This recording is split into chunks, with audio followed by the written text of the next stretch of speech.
របៀបមើលធាតុនៅក្នុងក្បួនបច្ចុប្បន្នជាដំបូងយើងចូលមក app សិនបាទនេះជា app នេះ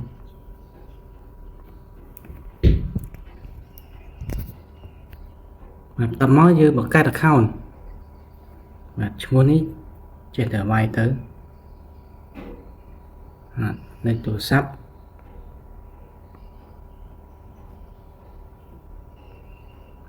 លេខសម្ងាត់ជ្រើសរើសថ្ងៃឆ្នាំកំណើតហ្នឹងចេះដាក់ទៅ2003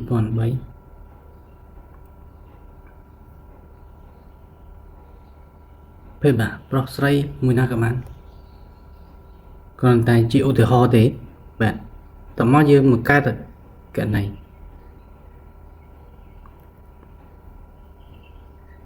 បាទនេះចេញហើយគឺទំព័រដំបូងបាទស្វាគមន៍ហើយតកតងនឹងជោគជតារិស័យក្នុងមួយថ្ងៃបាទយើងចុចមកប៊ូតុងបច្ចុប្បន្ននេះមកបាទនេះជាបច្ចុប្បន្នបាទអញ្ចឹងបច្ចុប្បន្ននេះបាទយើងមកមើលតើក្នុងក្បួនបច្ចុប្បន្នគេយកធាតុទូខ្លួនគេយកមួយណាគេអត់យកឆ្នាំទេបាទនេះឆ្នាំនេះគេអត់យកទេគេយក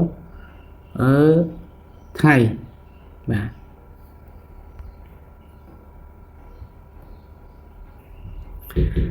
ទនៅក្នុងក្បួនបច្ចុប្បន្នបាទគេអត់យកឆ្នាំទេបាទឆ្នាំពីមុនបែបបុរាណបាទគេយកឆ្នាំ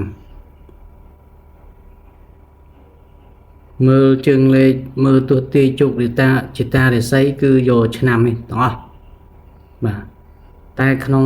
ក្បួនបច្ចុប្បន្នបាទគឺគេយកថ្ងៃណានេះថ្ងៃ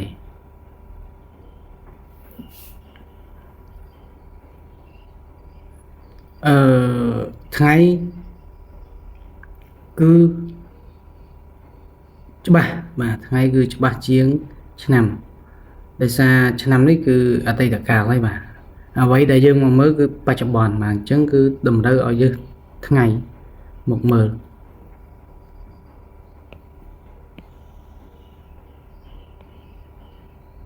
មកយើងមកមើលធាតុបាទធាតុទូខ្លួននៃបច្ចុប្បន្នបាទតើ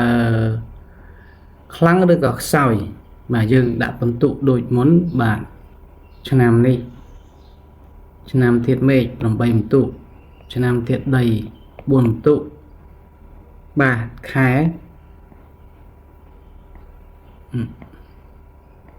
12ខែធាតុដី40ធាតុកំណើតនេះអត់គិតទេបាទធាតុនេះអត់គិតទេអញ្ចឹងថ្ងៃកាត់ធាតុដីគឺ12ដែរម៉ោង12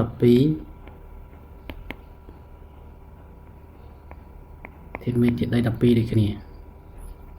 បាទអញ្ចឹងយើងមកមើលតើធាតុណាដែលជួយយើងយោងយើងធាតុណាបង្កើតធាតុជំនួយបាទធាតុជំនួយមើលទៅអត់ឃើញមានធាតុភ្លើងទេអត់មានធាតុជំនួយទេបាទគឺមានតែធាតុឈើនេះមួយប្រើពណ៌នេះស្រួលដូរពណ៌ស្រួលណា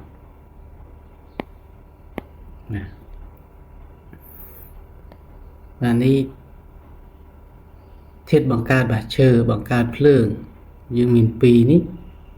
បាទអញ្ចឹង2នឹងបូកទៅ12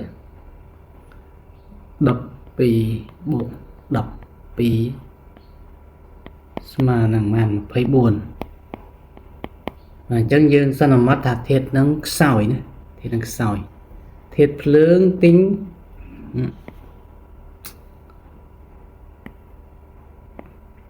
ធាតុភ្លើងទិញ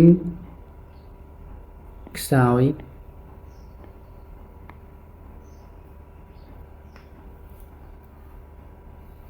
ក្រោម 50%